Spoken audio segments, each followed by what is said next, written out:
एक मुट्ठी चावल पर सूरह कौसर को इस तरह पढ़ लो। इंशाअल्लाह ताला 7 दिनों के अंदर आपके घर से हर किस्म की तंगदस्ती, बंदिशें और नहुसत ख़त्म हो जाएगी और आपके घर में इतनी दौलत आएगी, इतनी दौलत आएगी कि आपने इतनी दौलत के बारे में कभी ख्वाब में भी नहीं सोचा होगा।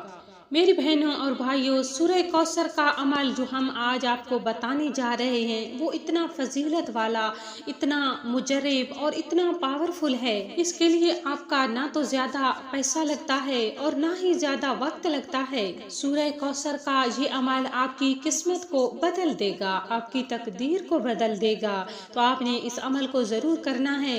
मजीद आगे बढ़ने से कबल आपसे गुजारिश है कि हमारे चैनल को सब्सक्राइब करें और साथ लगे बेल आइकन को भी प्रेस करें ताकि हमारी मजीद आने वाली वीडियो जो है वो आप तक बर वक्त पहुँच सके। अक्सर लोग अपनी परेशानियों के हवाले से शिकायत करते हैं, लेकिन उनमें जो ज्यादातर शिकायत होती हैं वो दौलत के हवाले से होती हैं। आज हम आपको बुजुर्गों और औलिया कराम के दौलत के हवाले से बताए गए 2 तरीके बताएंगे। पहला तरीका है सूरह कौसर का अमल। सूरह कौसर का अमल दौलत के हवाले से बड़ा खास है।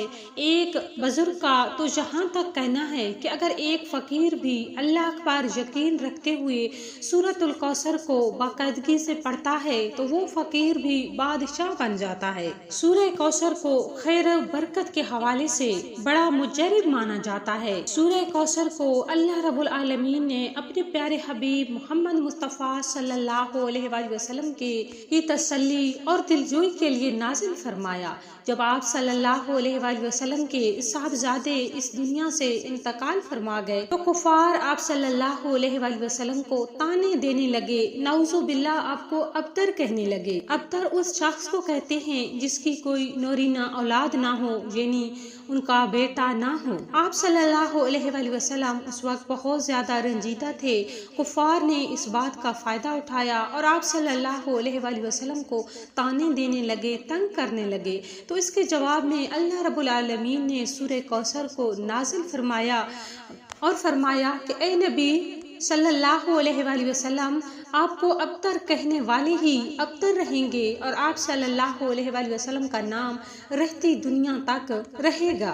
तो मेरी बहनों और मेरे भाइयों, 1400 साल गुजरने के बाद भी दुनिया के हर कोने कोने से नबी करीम सल्लल्लाहु अलैहि वसल्लम और आपकी आल पर दुरूदो सलाम के नजराने पेश किए जाते हैं। जो शख्स भी सूरह कौसर को अल्लाह की जात पर यकीन रखते हुए पढ़ता है तो अल्लाह ताला उसे मालामाल कर देता है। और दौलत के हवाले से जो दूसरा तरीका है वो है गैर मखलूक को खाना खिलाना, गैर मखलूक की भूख मिटाना। बुजुर्गों का कहना है कि जो शख्स भी परिंदों को दाना पानी डालने लग जाता है अल्लाह ताला उस पर अपने रिस्क के दरवाजे खोल देता है, उस पर अपनी अताओं के दरवाजे खोल देता है। तो मेरी बहनों और मेरे भाइयों, अब चलते हैं उस तरीक़ाकार की तरफ।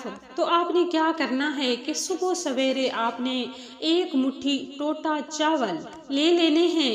ये जो टोटा चावल होते हैं ये हर दुकान पर मिल जाते हैं और ये सस्ते भी होते हैं।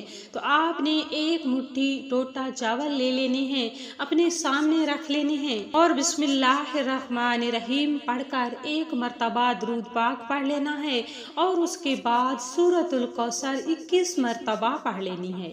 जब आप 21 मर्तबा सूरतुल कौसर पढ़ लें तो उसके बाद आपने इस्तग़फ़ार पढ़नी है।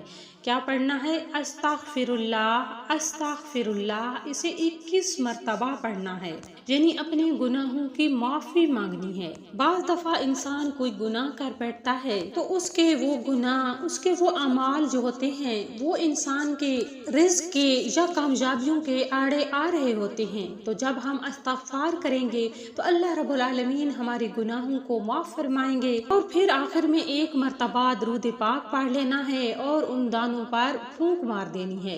फिर इन दानों को आप बढ़ा भी सकते हैं। आप इनमें मज़ीद चावल या बाजरा मिला सकते हैं या कोई और दाना भी मिला सकते हैं और फिर आपने वो परिंदों को डाल देना है। इंशाअल्लाह ताला आप देखेंगे कि चंद दिनों के अमल से आपके घर में पैसा, रिज्क, दौलत आना शुरू हो जाएगा। जो शख्स भी परिंदों को दाना पानी डालता है, अल्लाह रब्बुल आलमीन उसके रिज्क में कभी भी तंगी नहीं होने देता। ये शर्तिया अमल है, आप खुद आजमा कर देख लें। इंशाअल्लाह ताला इस अमल की बरकत से आपके घर से तमाम तंगदस्तियां खत्म हो जाएंगी, आपके मुकद्दर बदल जाएंगे, आपकी किस्मत संवर जाएगी। बड़ा ही प्यारा अमल है, खुद भी करें और अपने बहन भाइयों के साथ शेयर जरूर किया करें। और आखिर में हम दुआ करते हैं कि अल्लाह रब्बुल आलमीन हम सबको हर अच्छे और नेक अमाल करने की तौफीक अता फरमाए।